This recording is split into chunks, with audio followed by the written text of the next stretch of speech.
Buenas tardes. Vamos a hacer el ejemplo más sencillo de parametrización y vamos a hacer una integral con esa parametrización. El objeto más simple del cosmos en 3 dimensiones es un ortoedro. Un cubo es un ortoedro con todos los lados iguales. Un ortoedro es un paralelepípedo en el que todas las caras tienen ángulos de 90 grados.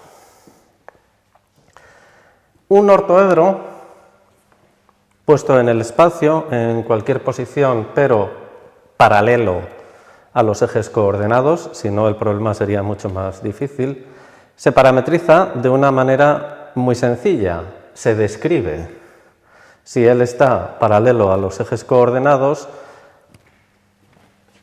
en la dirección de la variable x, empezará en un punto, es un ladrillo que ponemos paralelo a la dirección x y ¡pum!, empieza en un momento dado, si proyectamos empezará en A. A partir de ese A, si vamos haciendo cortes, lo que obtenemos, las lonchas que obtenemos son paralelogramos, en este caso son rectángulos, para cada x. Aquí, si tomamos este plano x igual a x, ¿cómo corta el ladrillo? En un rectángulo. Ahora lo que tenemos que fijarnos es ese rectángulo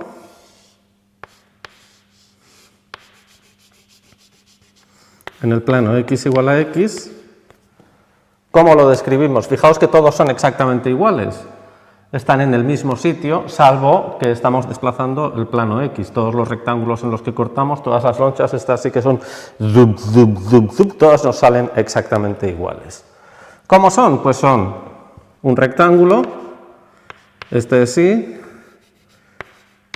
este es el eje Z, y es un rectángulo que está siempre en el mismo sitio. La Y variará entre dos límites, y para cualquier valor de la Y que tomemos, las zetas varían entre dos extremos que son siempre los mismos. Estos segmentos empiezan y terminan en el mismo sitio. Lo que hemos dicho se escribe así.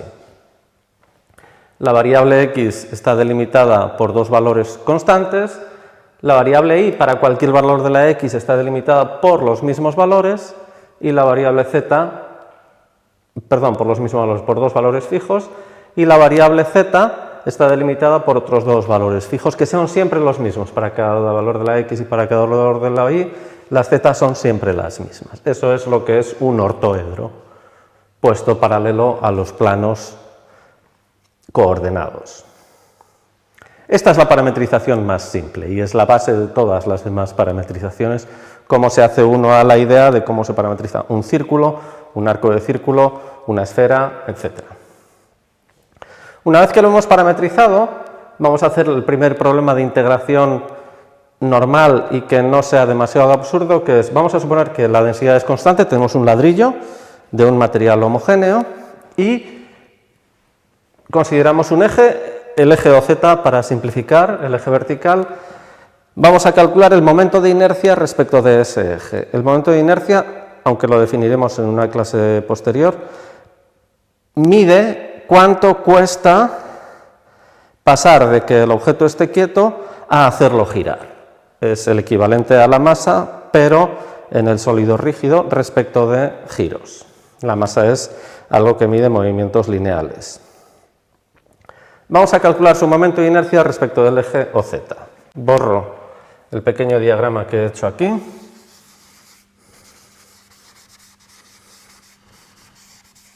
Y nos vamos a dar cuenta de que una vez que tenemos la parametrización, el problema de integración ya no tiene nada que ver con el dibujo, nos podemos olvidar totalmente del dibujo. ¿Qué es el momento de inercia?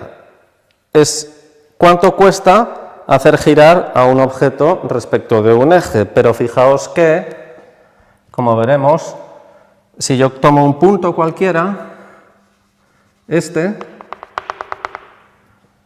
estará a una distancia del eje OZ. Si cojo otro, por ejemplo este puede estar a más distancia, y como hicimos el otro día cuando explicábamos la noción de integral por primera vez, cuesta más, esta es la experiencia que uno tiene al abrir una puerta, da más energía o cuesta más hacer girar una cosa que está más lejos que una cosa que está más cerca.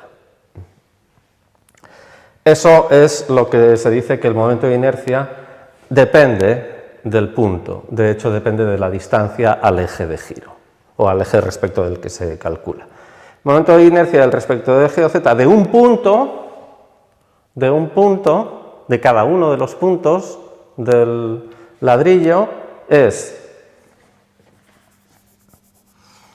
una cantidad que depende del punto y, si os acordáis de la física del año pasado, es la masa del punto, la masa del punto, es decir, esto es volumen por densidad, volumen de un punto por densidad, es la masa de un punto por la distancia de ese punto al eje elevado al cuadrado. Esto lo haremos cientos de veces, hay que acordarse. El momento de inercia de un punto es la masa del punto por la distancia al eje elevada al cuadrado. Por eso es x cuadrado más y cuadrado y no hay ninguna raíz cuadrada. Pero ese es el momento de inercia de un punto aislado del ladrillo. ¿Cuál es el momento de inercia del ladrillo entero? ¿Cuánto me cuesta hacer girar el ladrillo entero? La suma en el ladrillo de los momentos de inercia de cada punto. El ladrillo no es más que la suma de todos sus puntos. Cuando lo considero como un sólido, el esfuerzo que tengo que hacer para girarlo es la suma de los esfuerzos que tendría que hacer para girar este punto. Es muy pequeño, pero cuando lo sumo todos sale una cosa muy grande. El momento de inercia del ladrillo completo. Ahora, esto, como ya hemos descrito el ortoedro en la X, en la Y y en la Z, ahora sabemos calcularlo por el teorema de Fubini.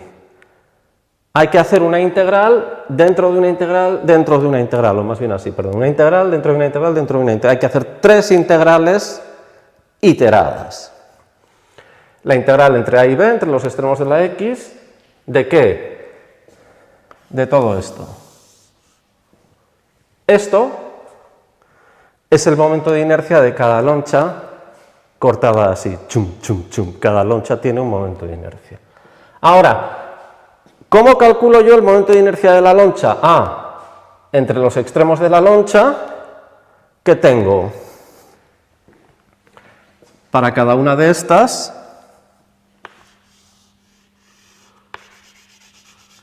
todavía tengo un objeto de dimensión 2, quiero llegar a dimensión 1, tengo un fideo, un segmento, de E a F. Como es un ladrillo, su estructura es muy sencilla y todos estos extremos son constantes. ¿Qué tenemos aquí dentro? Fijaos, una integral entre I y F de una función, pero la variable de integración solo es la z, d de z. Vamos a calcularla, porque esto ya sabemos hacerlo, es una integral de una variable. La integral entre E y F de x2 más y2 mu, d de z. ¿Qué pasa aquí? Que en este caso concreto, y esto es un problema muy concreto, en este caso concreto la función que estoy integrando no depende de z. Por tanto, esta integral es elemental, es f menos l, la anchura del intervalo, por lo que estoy integrando. Atención, yo estoy integrando una función de 3 variables solo respecto de una de ellas que me aparece. Me aparecen las otras 2 variables, las que no he integrado todavía, claro.